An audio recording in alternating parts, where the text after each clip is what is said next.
Chapter 72. The End. That's it. Ruthorn smiled. Feelings are the language of the soul, trying to show you a picture that you can understand.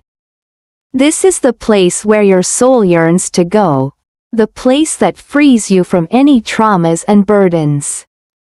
It's the last destination where everyone will finally come together, share their experiences, respect each other, and come back to stay together happily. And you know, it's your soul that makes this decision. Have you ever heard the saying, "And then they loved and lived happily ever after"? He asked. Yes, it was a common ending for most children's fairy tales. What does this have to do with our topic? I replied. What do you feel when you hear this phrase? Ruthorn asked. Well, I feel good that the loving couple in those stories wouldn't have to overcome any more hurdles, I replied.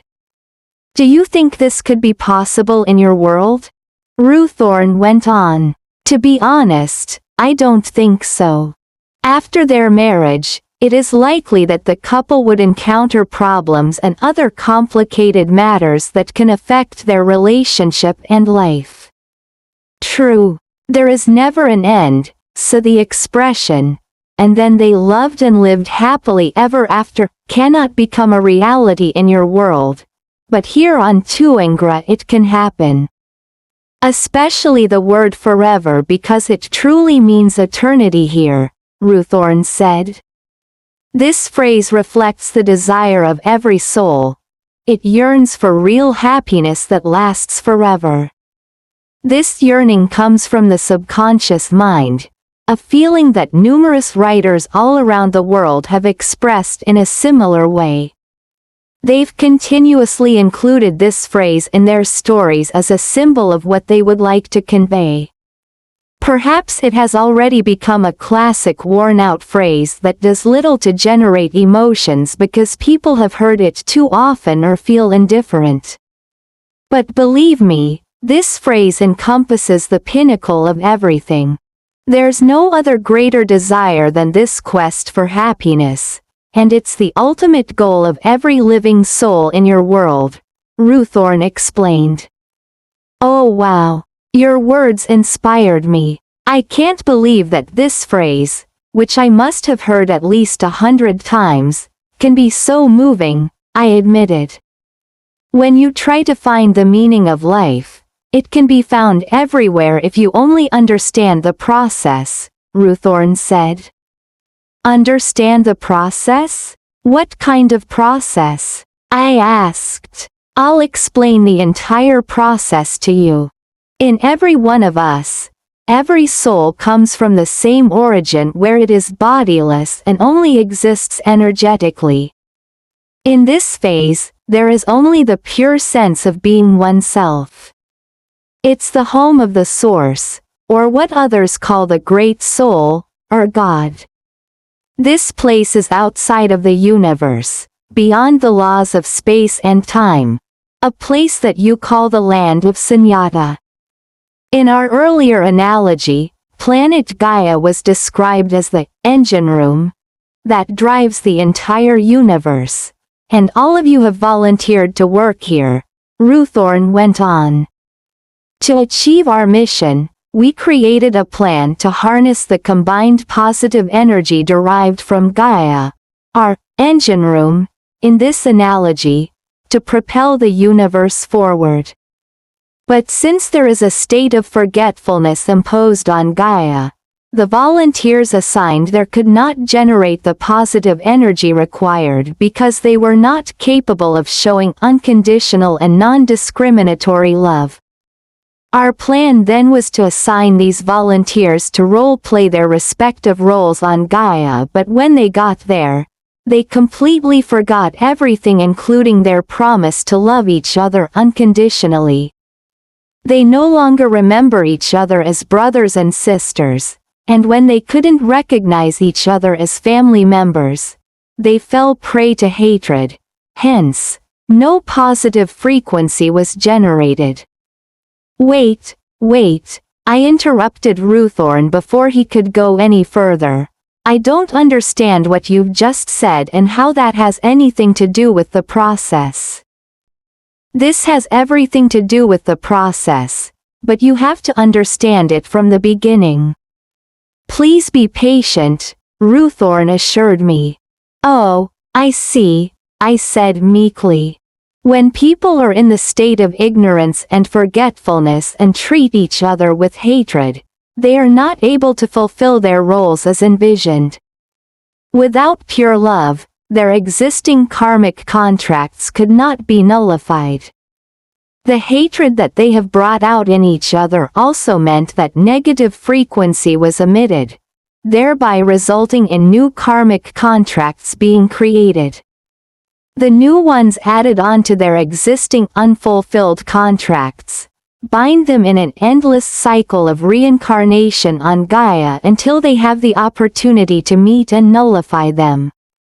Very few volunteers are able to break out of this cycle that prevented them from returning to Tuangra, but for those who are able to raise their consciousness to the higher level and manifest pure love, they were able to free themselves from all their karmic contracts and return home. With their memory restored on Tuangra, made possible by the intensity of our electromagnetic field, they are now spending the rest of their eternity waiting to be reunited with the souls of their brothers and sisters, still trapped in the engine room. Ruthorn made a considerate pause. Well, this is what I wanted to tell you. Those who are already here, and waiting for the return of the other souls, will send their energy and thoughts, either by inspiration or motivation, to the ones within their soul family whom they had made commitments with, to remind them that they have to return. This message on the meaning of life has been sent to every individual since the beginning of the human society, and it was not only sent to priests or spiritual leaders but to everyone, from the richest of the rich to the poorest of the poor. If you listen to this message carefully and interpret it from the perspective of those who are waiting for you in the distance, you will know that it has always been present in every moment of your life, Ruthorn explained. Since the language we use is mental as well as sentimental, you have to receive our message with your feelings, too. Sometimes you might shudder with fear or feel pain, feel sad or depressed. You might feel lonely and abandoned. Sometimes, you might ask yourself why you were even born, and you might consider yourself so worthless that you could even be tempted to commit suicide.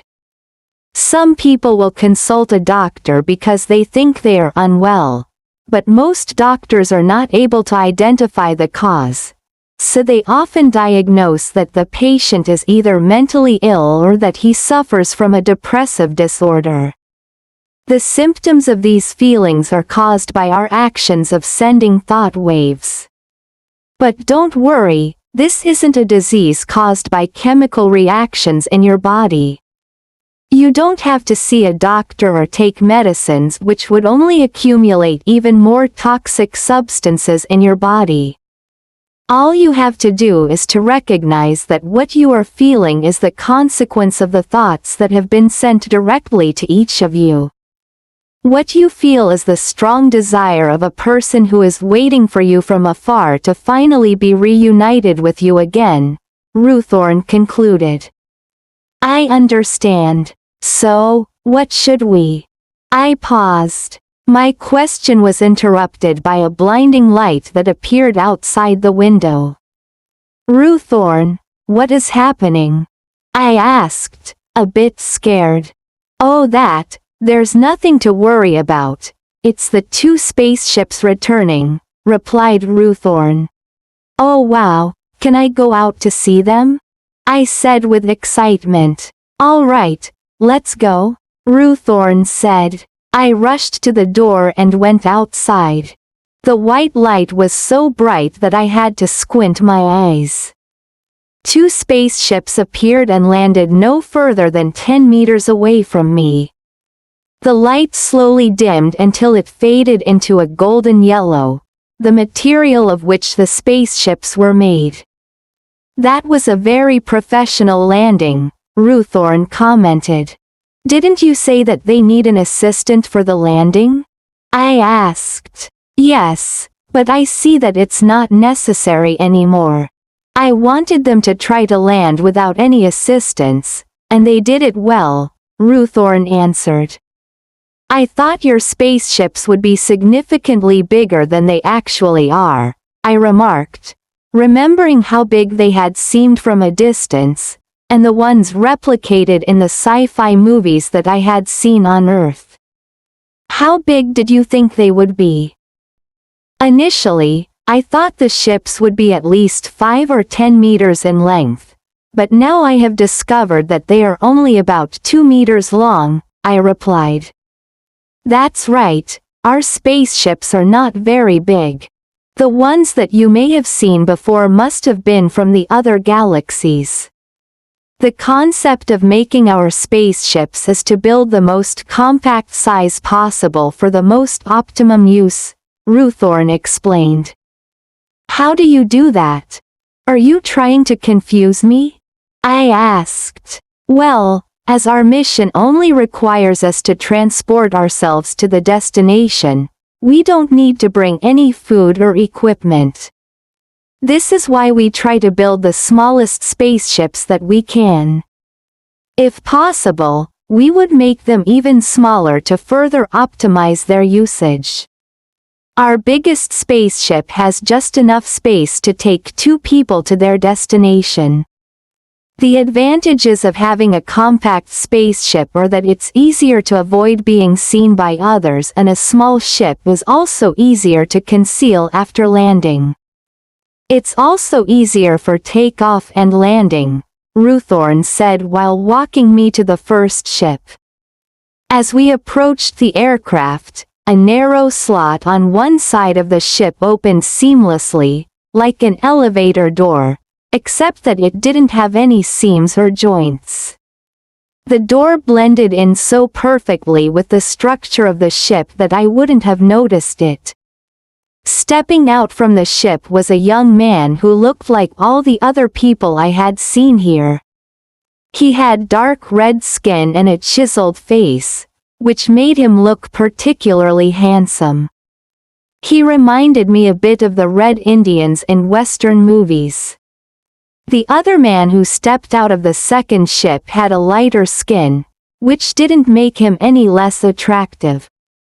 I felt a rush of excitement when I saw them. Here, let me introduce you. This is Heph, Ruthorn said and pointed towards the man with the tanned complexion. And this is Pete, he said, gesturing to the lighter-skinned man. Hello, I'm delighted to meet you.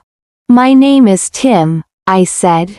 Hello Tim, we're both happy to meet you, too, Heph and Pete replied simultaneously. Let's go inside to have a chat, Ruthorn invited all of us. We walked back towards the building together and I noticed that Ruthorn, Heph and Pete were similarly dressed with a long coat that almost touched the ground and a conical hat. The only difference was that both Heph and Pete were carrying a long golden bar, which I hadn't seen Ruthorn with one before. One end of the bar was adorned with a shape that looked like a wavy T, topped with a ring that had the shape of a water drop, which made it look a bit like a magic wand. What do you use this bar for?